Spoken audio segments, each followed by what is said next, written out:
Please pray with me before I offer a message this morning. Gracious, loving God, may the words of my mouth and the meditations of all of our hearts be pleasing in your sight, O God, our rock and our Redeemer. Amen. In this beautiful song we heard, sung by Michael this morning, we're reminded of these moments of life which call for all of our heart, all of our love. And we begin to remember that life is short.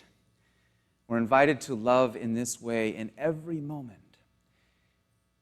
We're also invited to recognize those things that can get in the way of that love, those things that would tempt us to be less generous, more self-centered.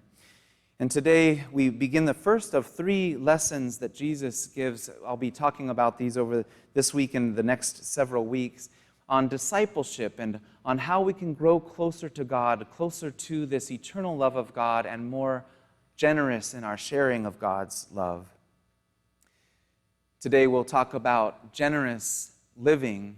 In a couple of weeks, when I get back from a trip to Rhode Island, Pastor Nicole will thankfully preach next week. When I arrive back, we'll talk about faithful living, and then finally, compassionate living. There are these ways that Jesus is teaching us to be a disciple, focused more and more on the love of Christ, letting that love govern our decisions, our behaviors, and the way we treat other people. It was inspiring this past week at Vacation Bible School to know the impact of this church's generosity on the Catella High School students. Miss Melita came and thanked the children on Wednesday, right before we had lunch, and she talked about that generous gesture on the part of our Vacation Bible School from last year when we collected a lot of backpacks much like these. And she said, your gift, your generosity as a church helped a lot of kids, but it did something else. She privately told me and Pastor MJ that it allowed her and other administrators at the high school to identify children who were in need in general so that they could see and anticipate what other needs they might have. We didn't see that coming, but the backpack gift allowed them to form relationships of love with many kids that were in need. How else would they have known that those children had those needs at home and at school? It's remarkable what God will do with our acts of generosity, the surprises that come when we do some act out of generous living.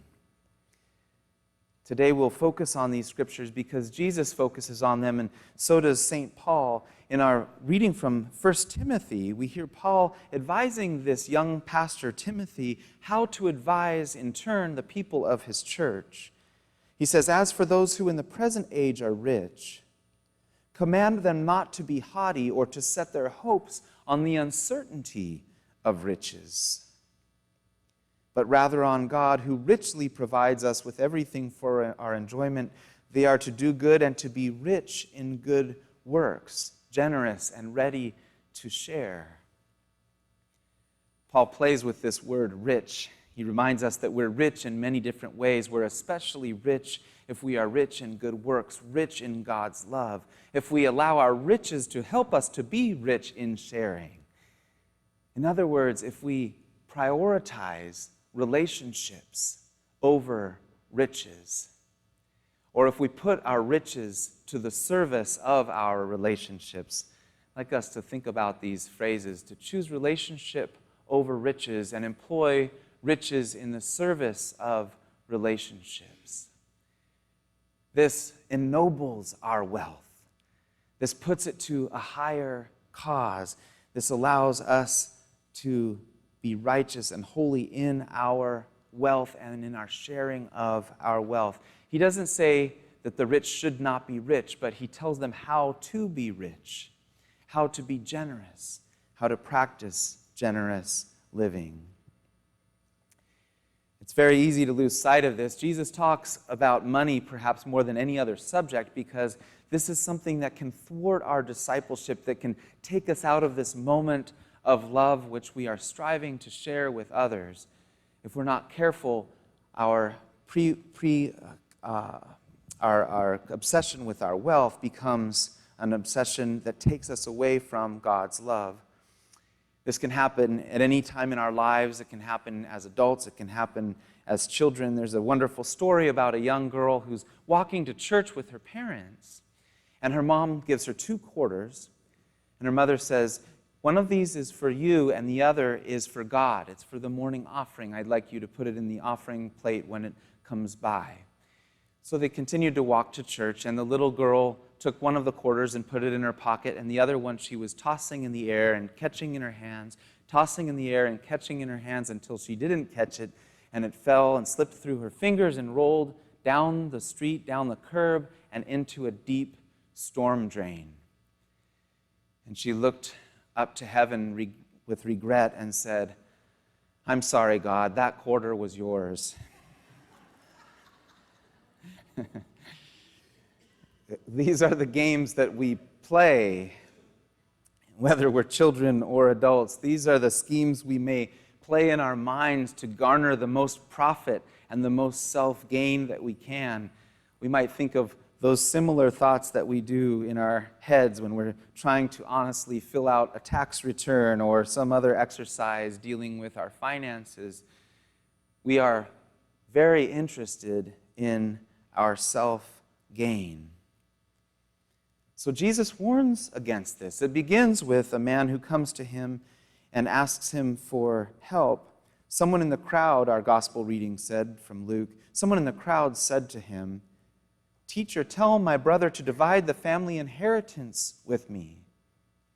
But Jesus refuses to get involved. He says, "Friend, who set me to be a judge or arbitrator over you?" What's going on here is that it was Judaic inheritance practice at the time that when a parent passed away, the oldest son would receive 2/3 of the inheritance, and a younger son would receive the other third. I'm afraid it was a very sexist society, and the young women weren't involved in that transaction.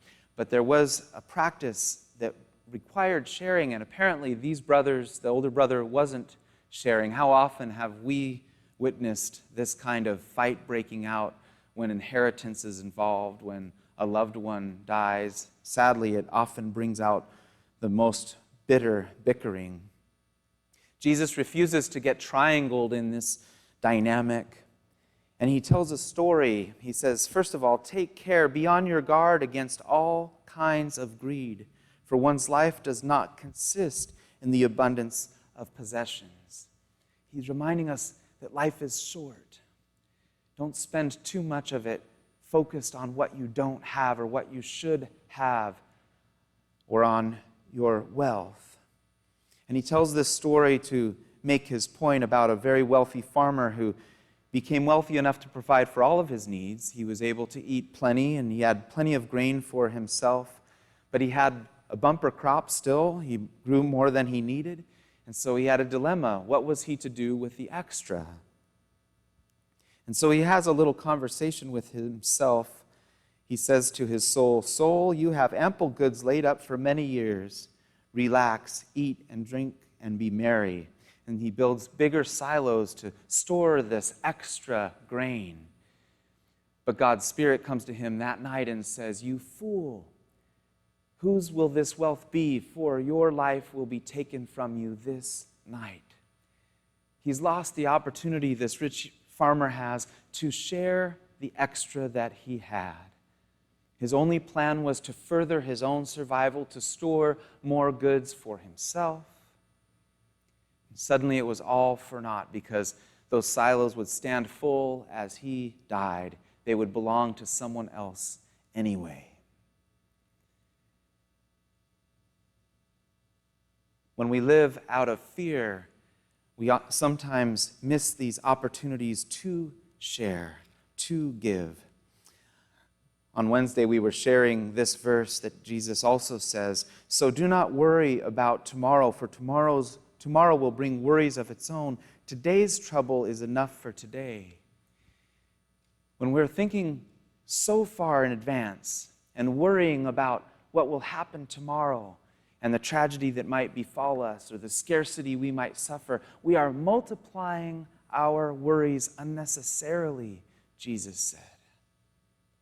Do not worry about tomorrow. Tomorrow will bring worries of its own. In other words, God's given you a plate full of worries for today. You don't need to be adding tomorrows to today. What might happen tomorrow? You know you have things to worry about today. That's enough. God's given you plenty, Jesus reminds us. Focus on the present. Worry about today's worries, or be generous with today's opportunities to be generous. If we fill our lives up too much with those worries and even those plans at times, we don't have time for the person who needs us, who is right next to us, who asks for our help. We're called to practice generous living. And this frees us from our self-obsessions. Because when we focus only on our wealth, something that is not alive, when we focus only on our possessions, we are focusing on something that is dead. And eventually we will find that we become gradually dead inside. The way back to life is through generosity, an eagerness and willingness to share, heeding the inspiration to tend to the needs of our neighbors. This is why it was a blessing to be at Vacation Bible School this past week. We have this wonderful, huge facility. Sometimes it stands empty during the week. We should ask ourselves, what are we using these buildings for? If we don't have a good answer, we should probably move out of them. What are they going to be used for to serve ourselves, our community, and God's world? So it was a joy to see these children splashing around on the grass on the slip and slide that Pastor MJ and others set out with water to cool off these neighbors, to feed them lunch, to teach them about the scriptures, to laugh and to sing together. This place was filled with laughter and joy and the voices of children, as it should be. If we do these things, then we are good stewards of this church. If we turn only inward and maintain our own well-being alone, we become less alive. Let us prayerfully consider how we as individuals can free ourselves from self-interest, can free our church from self-focus, and become more generous in our living. It's a challenging thing to do, not to worry about the future. I was so inspired by a Los Angeles Times article a few weeks ago in which a man named Candelario Padilla was featured.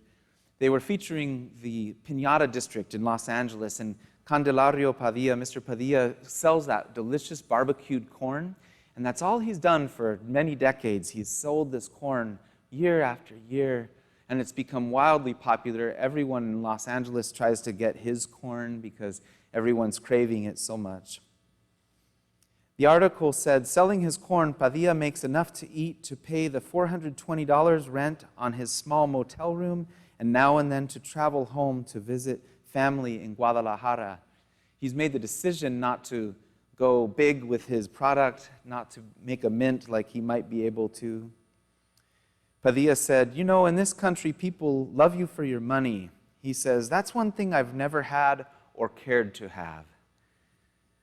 I don't know that I've ever heard any human being say those words before. That's one thing I've never had or cared to have, money. It goes against my grain to hear those words. It's shocking to the ear, isn't it? It's surprising. And yet perhaps that models the ultimate heart that Jesus is speaking of, a heart that is freed from its possessions, freed from riches, gets enough to live day to day, shows up to give delicious corn to everyone else. Perhaps this is what Timothy means, 1 Timothy means when we read these words, be rich in good works, generous and ready to share, and not to set our hearts on the uncertainty of riches. We're invited this morning in our Holy Scriptures to prayerfully consider as individuals and as a church, how can we be rich in good works, generous and ready to share, in Paul's words. May we ask ourselves, what gift are we called to give to this community? What gift am I called to give in my lifetime so that when I die, I can go to heaven and say, God, thank you that you allowed me to give that gift to the world. This is the question of our lives, not what can I build for myself or receive, but what gift can I give to practice generous living? We do this, of course, in the Spirit of Jesus Christ, who gave his whole life, his body, his blood, saying, this is my body given for you. Do this in remembrance of me. As he gave himself completely, let us give ourselves completely to our loved ones, to our own happiness, to the happiness of all of our neighbors, all to the glory of God. May it be so. Amen.